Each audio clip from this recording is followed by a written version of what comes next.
नमस्कार साथियों। जैसा कि पिछले वीडियो में अर्थात इतिहास के पार्ट 1 में हमने 50 क्वेश्चन तक का डिस्कशन किया था, 50 क्वेश्चंस के आंसर का डिस्कशन किया था और हमने आपसे बोला था कि 50वें क्वेश्चन का आंसर आपको कमेंट बॉक्स में देना है।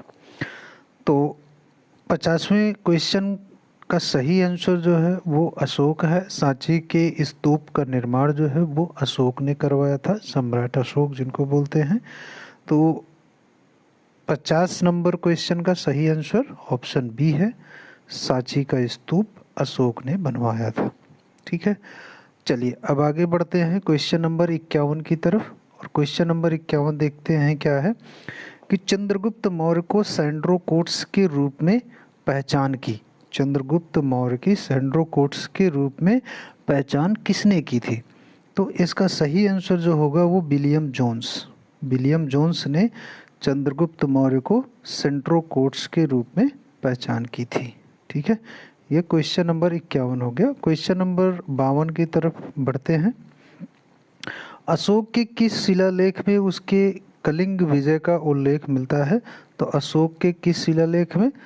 तो जैसा कि अशोक के 13वें शिलालेख में कलिंग विजय का उल्लेख मिलता है। ठीक है, जो कि हाथी गुफा अभिलेख से पता चलता है। ठीक है, और 10वें 11वें कुल कितने शिलालेख हैं? तो अशोक के कुल 14 शिलालेख हैं। जो 13वें शिलालेख से यह पता चलता है कि वह कलिंग के युद्ध के विजय के बारे में उल्लेख किसमें है? 13वें शिलालेख में है। ठीक है, चलिए क्वेश्चन नंबर 53 देखते हैं कि मौर्य काल में गुप्तचरों को क्या कहा जाता था? तो मौर्य काल में गुप्तचरों को क्या कहा जाता था? संस्था, गूढ़ पुरुष, ये सभी या संचार। तो मौर्य काल में गुप्तचर को गूढ़ पुरुष के नाम से जाना जाता है। ये आप याद कर लीजिएगा कि मौर्य काल में गुप्तचरों को क्या कहा जाता था? गुप्तचरों को गूढ़ पुरुष कहा जाता था। ठीक है, चलिए क्वेश्चन नंबर 54 की ओर बढ़ते हैं। मेगस्थनीज के अनुसार भारतीय समाज कितने भागों में विभक्त था? मेगस्थनीज के अनुसार, ठीक है, सेलुकस का राजदूत था मेगस्थनीज, आपको पता होना चाहिए। तो 54 का सही आंसर क्या होगा कि उस समय भारतीय समाज जो है वो 7 भागों में बटा था मेगस्थनीज के अनुसार। मेगस्थनीज के अनुसार भारतीय समाज कितने भागों में विभक्त था? 7 भागों में विभक्त था। ठीक है, चलिए चंद्रगुप्त मौर्य के महल के अवशेष कहाँ से मिलते हैं? चंद्रगुप्त मौर्य के महल के अवशेष कहाँ से मिलते हैं? एक है कुम्भहार पटना से, चंपा अंग, कौशाम्बी या फिर उज्जैन। तो आपको बता दें कि चंद्रगुप्त मौर्य के महल का अवशेष जो है वो पटना से मिलता है, कुम्भहार पटना। ठीक है, तो इसका सही आंसर ऑप्शन ए होगा। चलिए क्वेश्चन नंबर 55 हो गया। क्वेश्चन नंबर 56 की ओर बढ़ते हैं। तो क्वेश्चन नंबर 56 क्या कह रहा है कि अशोक के धम्म की परिभाषा कहाँ से ली गई है? अशोक के धम्म की परिभाषा कहाँ से ली गई है? इसके 4 ऑप्शन है, ऋग्वेद, आचरंग सुत्त, राहुलो वादसुत्त, अथर्ववेद। ठीक है, तो क्वेश्चन नंबर 56 का सही आंसर कौन सा होगा? राहुलोवाद सुत्त से। ठीक है, अशोक के धम्म की परिभाषा जो है वो राहुलोवाद सुत्त से ली गई है। चलिए क्वेश्चन नंबर 56 हो गया। क्वेश्चन नंबर 57 की ओर देखते हैं कि मौर्य काल में प्रचलित विष्टि था। प्रचलित विष्टि था, तो प्रश्न में एक शब्द आया है विष्टि। ठीक है, तो विष्टि का मतलब क्या होता है? कि विष्टि का मतलब होता है कि बेगार करना, अर्थात निशुल्क कार्य करना। ठीक है, निशुल्क श्रम करना। तो इसका सही आंसर आपको पता चल गया है कि विष्टि के अर्थ से ही इसका आंसर है ऑप्शन डी, निशुल्क श्रम करना। ठीक है, मौर्य काल में निशुल्क श्रम एवं बेगार किए जाने का उल्लेख इसे विष्टि कहा जाता है। ठीक है, चलिए ये तो क्वेश्चन सही हो गया। विष्टि का मतलब आपको समझ में आ गया और इसका सही आंसर होगा निःशुल्क श्रम। चलिए क्वेश्चन नंबर 58 देखते हैं। भारत में सर्वप्रथम सोने के सिक्के किसने चलाए थे? वाह भाई वाह, सोने के सिक्के किसने चलाए थे? कुषाण, इंडो ग्रीक, शक या फिर मौर्य ने? ठीक है, तो इसका सही आंसर क्या होगा? इंडो ग्रीक ने सर्वप्रथम सोने के सिक्के चलाए थे। ठीक है, चलो क्वेश्चन नंबर 59 देखते हैं। सीसे के सिक्के किस वंश के शासकों ने चलाया? सीसे के सिक्के भी चलाए गए थे। सीसे के सिक्के किस वंश के? सुंग वंश, कण्व वंश, सातवाहन, इंडो ग्रीक। तो सीसे के सिक्के जो चलाए गए थे वो सातवाहन वंश के द्वारा चलाए गए थे। सातवाहन वंश, इसका सही आंसर ऑप्शन सी सातवाहन होगा। चलिए क्वेश्चन नंबर 60 देखते हैं। ब्राह्मणों को सर्वप्रथम भूमि अनुदान देने की प्रथा किनके समय से प्रारंभ हुई? ब्राह्मणों को भूमि अनुदान देने की प्रथा किनके समय से प्रारंभ हुई? तो मौर्य वंश, सातवाहन, गुप्त, प्रतिहार। तो सीसे का आविष्कार किसमें हुआ था? सातवाहन में, जिसमें सीसे के सिक्के चलाए गए थे, सातवाहन में चलाए गए थे। करेक्ट। तो उसी प्रकार से इसका भी आंसर जो होगा, ब्राह्मणों को सर्वप्रथम भूमि अनुदान किस की प्रथा किसके समय में प्रारंभ की गई? वो सातवाहन जो था, वो सातवाहन के समय में की गई थी। ठीक है, चलिए आगे देखते हैं। क्वेश्चन नंबर 61 है कि कनिष्क का राज वैद्य था। कनिष्क का राज वैद्य था। तो ये बहुत ही महत्वपूर्ण क्वेश्चन है। कनिष्क का राजवैद्य कौन था? तो कनिष्क का राज्यवैद्य जो था वो, एक सेकेंड भाई क्या हो रहा है, हाँ, कनिष्क का राजवैद्य जो था वो चरक था। ऑप्शन ए इसका सही आंसर है। तो क्वेश्चन नंबर 61 का कनिष्क का राजवैद्य जो था वो चरक था। चलिए क्वेश्चन नंबर 62 की बात करते हैं। क्वेश्चन नंबर 62 क्या कह रहा है कि कनिष्क बौद्ध धर्म की किस शाखा का अनुयायी था? तो देखिए बौद्ध धर्म की ये सारी शाखाएं दी हुई हैं, हीनयान, महायान, ब्रजयान, माध्यमिका। ठीक है, तो ये चार शाखाएं किस धर्म की हैं? बौद्ध धर्म की हैं, ये आप याद रख लीजिए। तो ये पूछ रहा है कि कनिष्क बौद्ध धर्म की किस शाखा का अनुयायी था? तो कनिष्क बौद्ध धर्म की महायान शाखा का अनुयायी था। ठीक है, ये बौद्ध धर्म की सारी शाखाएं हैं, बट जो कनिष्क था वो महायान शाखा का अनुयायी था। ठीक है, तो कनिष्क क्या था? कनिष्क एक साम्राज्य था। ठीक है, चलिए आगे देखते हैं। क्वेश्चन नंबर 63, कनिष्क की राजधानी क्या थी? कनिष्क साम्राज्य था, तो कनिष्क की राजधानी क्या थी ये हमें बताना है। तो कनिष्क की राजधानी अमृतसर, उज्जैन, पाटलिपुत्र, पुरुषपुर। तो इसका सही आंसर जो होगा वो क्या होगा? पुरुषपुर। कनिष्क की राजधानी थी पुरुषपुर। ठीक, चलिए ऑप्शन नंबर क्वेश्चन नंबर 63 हो गया। क्वेश्चन नंबर 64 की ओर पढ़ते हैं और इसको पढ़ते हैं कि क्या है। जूनागढ़ से प्राप्त संस्कृत का पहला अभिलेख किस शासक का है? जूनागढ़ से प्राप्त संस्कृत का पहला अभिलेख किस शासक का है? कनिष्क शासक, गोंदो फर्निस, रुद्रदामन या बिम कडफिसस। तो इसका सही आंसर जो है वो है रुद्रदामन। ठीक है, जूनागढ़ से प्राप्त संस्कृत का पहला अभिलेख रुद्रदामन शासक का है। ठीक है, क्वेश्चन नंबर 64 का ऑप्शन सी सही है। ठीक है, चलिए क्वेश्चन नंबर 65 की ओर चलते हैं। तो क्वेश्चन नंबर 65 कह रहा है कि निम्न में से किस स्थान पर रोम बस्ती मिली है? रोम बस्ती किस स्थान पर मिली है? हम्पी में, तक्षशिला में, अरिकमेडु में या सतारा में? तो जो रोम बस्ती है वो मिली है अरिकमेडु में। इसका सही आंसर जो होगा वो होगा ऑप्शन बी, अरिकमेडु में। चलिए आगे चलते हैं। बुद्ध चरित की रचना किसने की? वाह भाई वाह, बढ़िया क्वेश्चन है कि बुद्ध चरित की रचना किसने की थी? बुद्ध चरित की रचना बाणभट्ट, हर्षवर्धन, अश्वघोष या नागार्जुन? तो बुद्ध चरित की रचना अश्वघोष ने की थी। ठीक है, तो इसका सही आंसर कौन सा होगा? ऑप्शन सी, अश्वघोष। चलिए क्वेश्चन नंबर 67 की ओर बढ़ते हैं। क्वेश्चन नंबर 67 देखते हैं। इसमें क्या है? चौथी बौद्ध संगीत का आयोजन किसके शासनकाल में हुआ था? चौथी बौद्ध संगीत का आयोजन किसके काल में हुआ था? तो वो है कनिष्क, अशोक, हर्षवर्धन या समुद्रगुप्त। इन चारों में से किसी एक में हुआ था। किसका? चौथी बौद्ध संगीत। तो चौथी बौद्ध संगीत जो है वो कनिष्क के शासनकाल में हुआ था। इसका आयोजन कनिष्क के शासनकाल में हुआ था।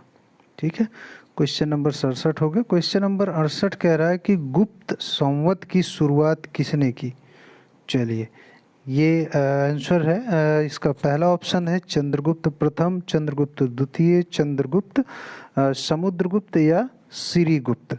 ठीक है, क्वेश्चन नंबर 68, गुप्त संवत की शुरुआत किसने की थी? तो गुप्त संवत की शुरुआत चंद्रगुप्त प्रथम ने की थी। आप देखो यहाँ पे गुप्त गुप्त सभी में है, तो चंद्रगुप्त प्रथम ने जो है गुप्त संवत की शुरुआत की थी। क्वेश्चन नंबर 68 के बाद क्वेश्चन नंबर 59 की बात करते हैं। भारत का नेपोलियन किस गुप्त शासक को कहा जाता है? ये क्वेश्चन आप सभी को आना चाहिए और ये जो है इम्पोर्टेंट क्वेश्चन है। आईएमपी इसको मैंने लिख दिया। ठीक है, भारत का नेपोलियन किस शासक को कहा जाता है? चंद्रगुप्त द्वितीय, स्कंदगुप्त, कुमारगुप्त या समुद्रगुप्त? तो इसका सही आंसर जो होगा वो होगा समुद्रगुप्त। भारत का नेपोलियन समुद्रगुप्त को कहा जाता है। चलिए क्वेश्चन नंबर 70, चीनी यात्री फाहियान किसके शासन में आया था? ये भी आईएमपी है, ये भी आईएमपी है। चीनी यात्री फाहियान किसके शासनकाल में आया था? तो इसका सही आंसर है चंद्रगुप्त विक्रमादित्य के शासनकाल में आया था। कौन? फाहियान, चीनी यात्री। क्वेश्चन नंबर 70 हो गया। चलते हैं क्वेश्चन नंबर 71, भारत पर हूणों का आक्रमण किसके शासनकाल में हुआ था? भारत में हूणों का आक्रमण किसके शासनकाल में हुआ था? स्कंदगुप्त, समुद्रगुप्त, उपगुप्त या श्रीगुप्त? तो हूणों का आक्रमण जो हुआ था वो स्कंदगुप्त के शासनकाल में हुआ था। अर्थात क्वेश्चन नंबर 71 का सही आंसर जो होगा वो स्कंदगुप्त होगा। हूणों का शासन, हूणों का आक्रमण। ठीक है, चलिए 71। अब क्वेश्चन नंबर 72 देखते हैं कि गुप्तकालीन नवरत्न किसके दरबार में थे? गुप्तकालीन नवरत्न किसके दरबार में थे? समुद्रगुप्त, चंद्रगुप्त, विक्रमादित्य, स्कंदगुप्त या फिर उपरोक्त सभी के दरबार में थे? तो इसका सही आंसर होगा चंद्रगुप्त विक्रमादित्य के दरबार में नवरत्न थे। विक्रमादित्य के नवरत्न का बारे में आपने सुना होगा, करेक्ट। चलिए बहुत ही आसान क्वेश्चन है। क्वेश्चन नंबर 73 है कि नालंदा विश्वविद्यालय का संस्थापक था। नालंदा विश्वविद्यालय आपने सुना होगा। नालंदा विश्वविद्यालय का संस्थापक कौन था? स्कंदगुप्त, कुमारगुप्त, धर्मपाल, समुद्रगुप्त? तो इसका संस्थापक कौन था? कुमारगुप्त। इसका ऑप्शन बी, नालंदा इंस्टीट्यूट का जो संस्थापक था वो कुमारगुप्त था। ठीक है, चलिए क्वेश्चन नंबर 74 की ओर बढ़ते हैं और क्वेश्चन नंबर 74 कह रहा है कि बाणभट्ट किसके दरबारी कवि थे? आईएमपी है क्वेश्चन, आईएमपी, वेरी इंपॉर्टेंट। ठीक है। बाणभट्ट किसके दरबारी कवि थे? तो बाणभट्ट किसके दरबारी कवि थे ये आपको बताना है। चंद्रगुप्त द्वितीय के, कनिष्क के, हर्षवर्धन के, पुलकेशिन द्वितीय के। तो बाणभट्ट जो थे वो हर्षवर्धन के दरबारी कवि थे। किसके? हर्षवर्धन के, अर्थात ऑप्शन सी सही है। चलिए क्वेश्चन नंबर 75 की ओर बढ़ते हैं।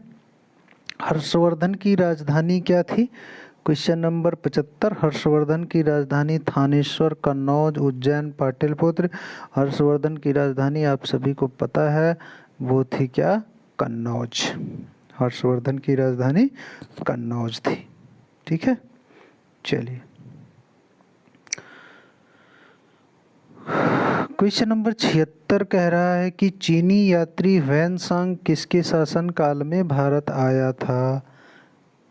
अभी तक फाहियान था, अभी ह्वेनसांग आ गया। ठीक है, चीनी यात्री ह्वेनसांग किसके काल में भारत आया था? तो वह आया था हर्षवर्धन। अभी देखिए हर्षवर्धन काल चल रहा है तो हर्षवर्धन से ही रिलेटेड क्वेश्चन आ रहे हैं। तो वो हर्षवर्धन के काल में भारत आया था। कौन? चीनी यात्री ह्वेनसांग।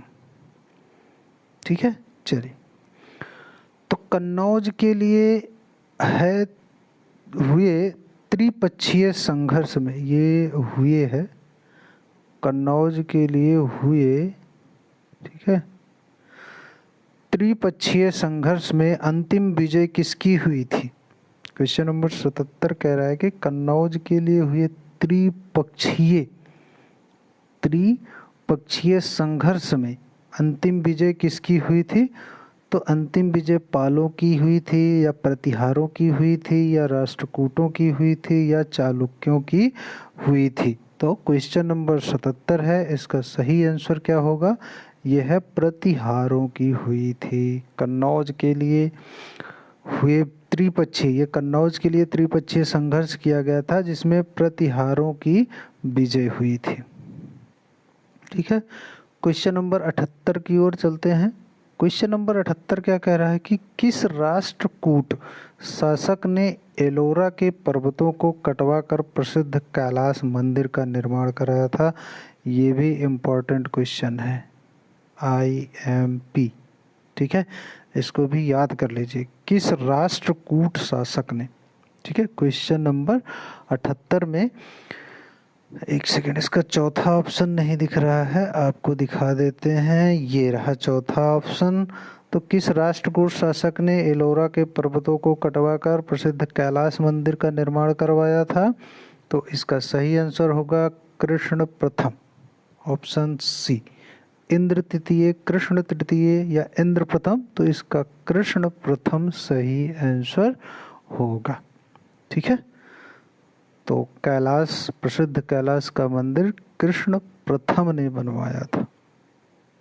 चलिए क्वेश्चन नंबर 79 की बात करते हैं। क्वेश्चन नंबर 79 क्या कहता है? वातापी किसकी राजधानी थी? चोल वंश की, चेर वंश की, पांड्य वंश की या फिर चालुक्य वंश की? तो वातापी जो थी वो चालुक्य वंश की राजधानी थी। वातापी नाम थोड़ा अजीब है। वातापी किसकी राजधानी थी? तो वो चालुक्य वंश की राजधानी थी। चलिए क्वेश्चन नंबर 80 देखते हैं कि स्थानीय स्वशासन किसके प्रशासन का मुख्य विशेषता थी?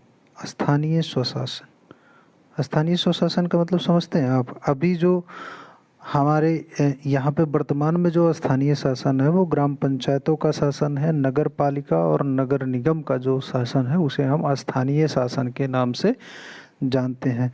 तो स्थानीय स्वशासन किसके प्रशासन का मुख्य विशेषता थी? ये आपको बताना है। चोल की, चालुक्य वंश की या राष्ट्रकूट वंश की या फिर पाल वंश की? किसके वंश की थी ये आपको बताना है। तो स्वशासन जो था वो चोल वंश का था। स्थानीय स्वशासन जो था वो चोल वंश की मुख्य विशेषता थी।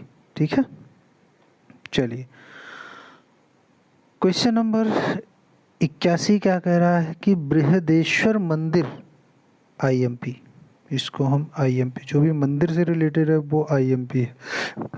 बृहदेश्वर मंदिर का निर्माण किसने कराया था? बृहदेश्वर मंदिर का निर्माण किसने कराया था? राजेंद्र प्रथम, विजयालाल, राजराजवन या कुलोत्तुंग वन? तो राजराजवन ने जो है बृहदेश्वर मंदिर का निर्माण करवाया था। बृहदेश्वर मंदिर का निर्माण करवाया था। चलिए आगे। अच्छा, इस बृहदेश्वर मंदिर का निर्माण तो राजराजवन ने कराया था, बट अगर आपसे पूछा जाए कि बृहदेश्वर मंदिर कहाँ पे स्थित है, तो बृहदेश्वर मंदिर जो है वो तमिलनाडु के तंजौर में स्थित है। ठीक है, इसको एक दूसरे नाम से भी जानते हैं जो है राजराजेश्वरम। क्या नाम है उसका? राजराजेश्वरम। इस मंदिर को एक और नाम से जानते हैं, राजराजेश्वरम। ठीक है, तो ये तमिलनाडु के कहाँ पे है? तंजौर में। चलिए आगे देखते हैं, क्वेश्चन नंबर 82 की बात करते हैं। क्वेश्चन नंबर 82 क्या कह रहा है कि एलिफेंटा गुफा मंदिरों का निर्माण किसके समय में हुआ था? एलिफेंटा गुफा। चलिए, एलिफेंटा गुफा मंदिरों का निर्माण किसके काल में हुआ था? तो इसका सही आंसर होगा पाल, चालुक्य, चोल या फिर राष्ट्रकूट। इसका सही आंसर जो होगा वो होगा राष्ट्रकूट। एलिफेंटा गुफा मंदिरों का निर्माण राष्ट्रकूट वंश के द्वारा हुआ था। ठीक है, तो देखते हैं कि एलिफेंटा गुफा मंदिर कहाँ पे है। तो एलिफेंटा गुफा मंदिर जो है वो मुंबई में है, जिसका निर्माण राष्ट्रकूट ने करवाया था। ठीक है, चलो अभी क्वेश्चन नंबर 82, क्वेश्चन नंबर 83 देखते हैं। क्या है कि महाबलीपुरम के रथ मंदिर का निर्माण किसने करवाया था? महाबलीपुरम के रथ मंदिर का निर्माण किसने करवाया था? तो इसका सही आंसर नरसिंह वर्मन प्रथम या फिर नरसिंह वर्मन द्वितीय या महेंद्र वर्मन या फिर सिंह विष्णु। तो इसका सही आंसर नरसिंह वर्मन प्रथम ने महाबलीपुरम के रथ मंदिर का निर्माण करवाया है। ठीक है, चलिए क्वेश्चन नंबर 84 कह रहा है कि कश्मीर में मार्तंड सूर्य मंदिर का निर्माण किसने करवाया था? अब भाई मार्तंड मंदिर का निर्माण किसने करवाया था? क्वेश्चन नंबर 84, मार्तंड मंदिर का निर्माण ललितादित्य मुक्तापीड ने करवाया था। ठीक है, तो इसका सही आंसर होगा ललितादित्य मुक्तापीड। मार्तंड मंदिर का निर्माण ललितादित्य ने करवाया था। ठीक है, चलिए क्वेश्चन नंबर 85 कह रहा है कि मोहम्मद बिन कासिम ने भारत पर कब आक्रमण किया था? ये क्वेश्चन याद करने के लिए है। 1200 ईस्वी में किया था मोहम्मद बिन कासिम। इसका ऑप्शन ए नहीं है और आई थिंक कि ऑप्शन बी भी इन। तो अगर इसके ऑप्शन की बात करें तो ये कुछ इस प्रकार से है, मैं आपको ऑप्शंस लिख देता हूँ। ये है 710 पहला ऑप्शन, फिर है 711 और फिर है 712, फिर है 715। तो जिसमें सही आंसर कौन सा होगा? ऑप्शन बी, अर्थात 712 ईस्वी में मोहम्मद बिन कासिम ने भारत पर आक्रमण किया था। ठीक है, क्वेश्चन नंबर 85 के बाद क्वेश्चन नंबर 86 है कि सोमनाथ मंदिर को किस मुस्लिम आक्रमणकारी ने लूटा था? सोमनाथ मंदिर को किस आक्रमणकारी ने लूटा था? ये आपको बताना है। मोहम्मद बिन कासिम, मोहम्मद महमूद गजनबी या फिर मोहम्मद गोरी या फिर तैमूर। तो सोमनाथ मंदिर को जिसने लूटा था उसका क्या नाम था? उसका नाम था मोहम्मद गजनबी। इस मुस्लिम आक्रमणकारी ने लूटा था, मोहम्मद गजनबी ने सोमनाथ मंदिर को लूटा था। ठीक है, चलिए लाख बख्श किसे कहा जाता था? कुतुबुद्दीन ऐबक को, फिरोज शाह तुगलक को, रजिया सुल्तान को या फिर नसीरुद्दीन को? क्वेश्चन नंबर 87, कुतुबुद्दीन ऐबक, फिरोज शाह तुगलक अर्थात लाख बख्श कुतुबुद्दीन ऐबक को कहते थे। लाख बख्श किसको कहते थे? कुतुबुद्दीन ऐबक को लाख बख्श के नाम से भी जानते हैं। ठीक है। क्वेश्चन नंबर 88 कह रहा है कि सिजदा एवं पाबोश प्रथा किसने चलवाई? सिजदा और पाबोश क्या है ये पहले जान लेते हैं, फिर देखो। तो सिजदा का मतलब होता है सम्राट को झुककर प्रणाम करना, झुककर सलाम करना, और पाबोश का मतलब होता है कि उनके पैरों को चूमना। ठीक है। सिजदा का मतलब झुककर सुल्तान को नमस्कार करना एवं पाबोश का मतलब था सुल्तान के पैरों को चूमना। तो इस प्रथा को किसने चलवाया था? तो इस प्रथा को बलबन ने चलवाया था। तो सिजदा एवं पाबोश का अर्थ आपको मालूम होना चाहिए, और इस प्रथा को चलवाया था बलबन ने। सिजदा का मतलब होता है सुल्तान को झुककर सलाम करना, झुककर नमस्कार करना, और पाबोश का मतलब होता है सुल्तान के पैरों को चूमना। ठीक है। चलिए क्वेश्चन नंबर 89 पे देखते हैं। तूती ए हिंद, हिंद का तोता किसे कहा जाता था? बाबा, हिंद का तोता किसे कहा जाता था भाई? अमीर खुसरो को, अलबरूनी को, या अबुल फजल को, या फैजी को? तो अमीर खुसरो को तूती हिंद कहा जाता था। हिंद का तोता कहा जाता था किसको? अमीर खुसरो को। ठीक है। चलिए क्वेश्चन नंबर 90 पे चलते हैं और इसको थोड़ा सा छोटा करते हैं। तो इसका देखते हैं क्या है कि किस सुल्तान ने सिकंदर सानी, ये यानी होगा, यानी इसको लिखिए। ठीक है। किस सुल्तान ने सिकंदर यानी द्वितीय सिकंदर की उपाधि ग्रहण की? सिकंदर सानी या द्वितीय सिकंदर, आई थिंक। एक सेकेंड, इस क्वेश्चन को मैं करेक्ट करता हूँ थोड़ा सा। हाँ, तो ये सिकंदर सानी है। तो यहाँ पे क्वेश्चन ये है कि किस सुल्तान ने सिकंदर सानी या द्वितीय सिकंदर की उपाधि ग्रहण की? ऑप्शन 4 हैं, अलाउद्दीन खिलजी, मोहम्मद बिन तुगलक, फिरोज शाह तुगलक, या सिकंदर लोदी। तो अलाउद्दीन खिलजी इसका सही आंसर होगा। अलाउद्दीन खिलजी को सिकंदर सानी की उपाधि मिली थी। ठीक है। चलिए क्वेश्चन नंबर 91 देखते हैं। अस्थाई सेना की प्रथा किसने प्रारंभ की थी? ये बहुत ही बढ़िया काम किया था जिसने भी किया था। ठीक है। 4 ऑप्शन दिए हुए हैं, इल्तुतमिश, रजिया, अलाउद्दीन खिलजी, या फिर मोहम्मद बिन तुगलक। तो अस्थाई सेना का आविष्कार जो किया था, जो प्रारंभ किया था, उन्होंने अलाउद्दीन खिलजी ने किया था। अस्थाई सेना का प्रारंभ जो था वो अलाउद्दीन खिलजी ने किया था। चलिए क्वेश्चन नंबर 92 है। मोहम्मद बिन तुगलक ने अपनी राजधानी दिल्ली से कहाँ हस्तांतरित की? मोहम्मद बिन तुगलक ने अपनी राजधानी दिल्ली से कहाँ हस्तांतरित की? तो वारंगल, दौलताबाद, हम्पी, या फिर लाहौर।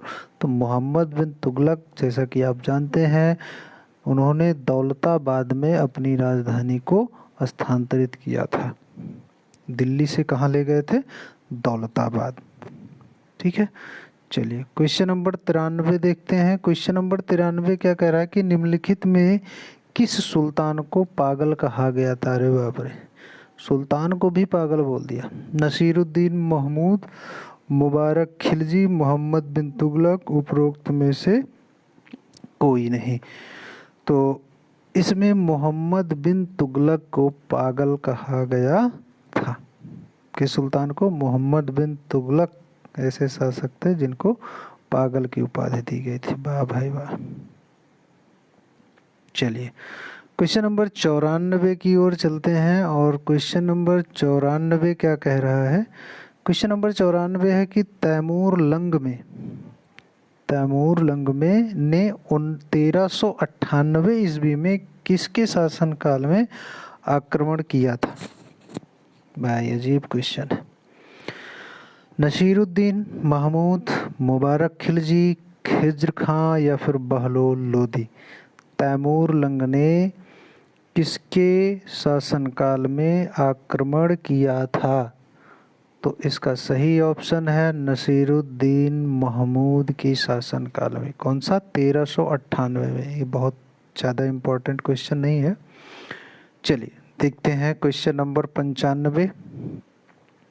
ब्राह्मणों पर सर्वप्रथम जजिया कर किसने लगाया था? इम्पोर्टेंट। ब्राह्मणों पर जजिया कर किसने लगाया था?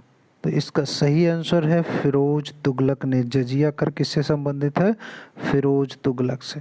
तो ब्राह्मणों पर सर्वप्रथम जजिया कर फिरोज तुगलक ने लगवाया था। चलिए क्वेश्चन नंबर 96 देखते हैं। क्वेश्चन नंबर 96 है कि सर्वप्रथम किस सुल्तान ने सिंचाई कर लगाया था? वाह वाह, सिंचाई कर कब से शुरू हुआ था? सर्वप्रथम किस सुल्तान ने लगाया था?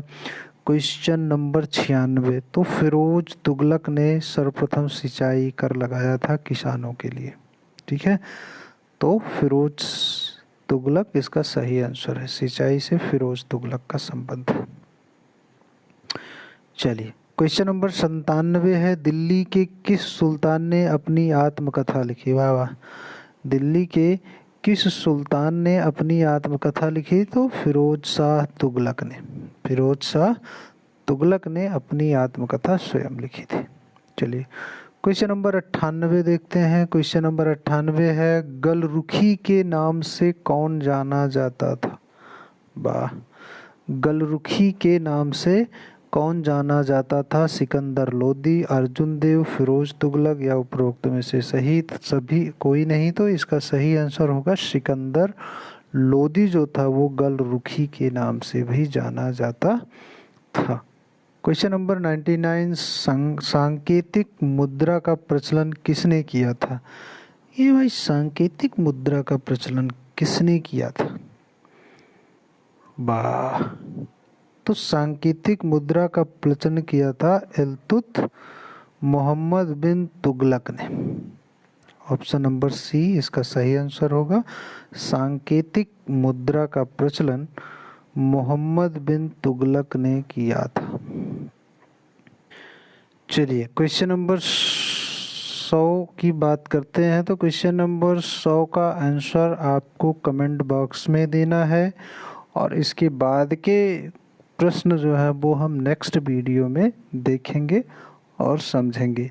तो क्वेश्चन नंबर 100 है अष्ट दिग्गज किसके दरबार में थे? कृष्ण देव राय, राम राय, हरिहर प्रथम या फिर देवराय द्वितीय। इसका आंसर आप लोग कमेंट बॉक्स में दीजिए और देखते हैं कितने लोगों का आंसर सही होता है। और आगे हम बात करेंगे 100 के बाद 150 क्वेश्चन तक पार्ट 3 में। यह पार्ट 2 है। ठीक है, नमस्कार साथियों।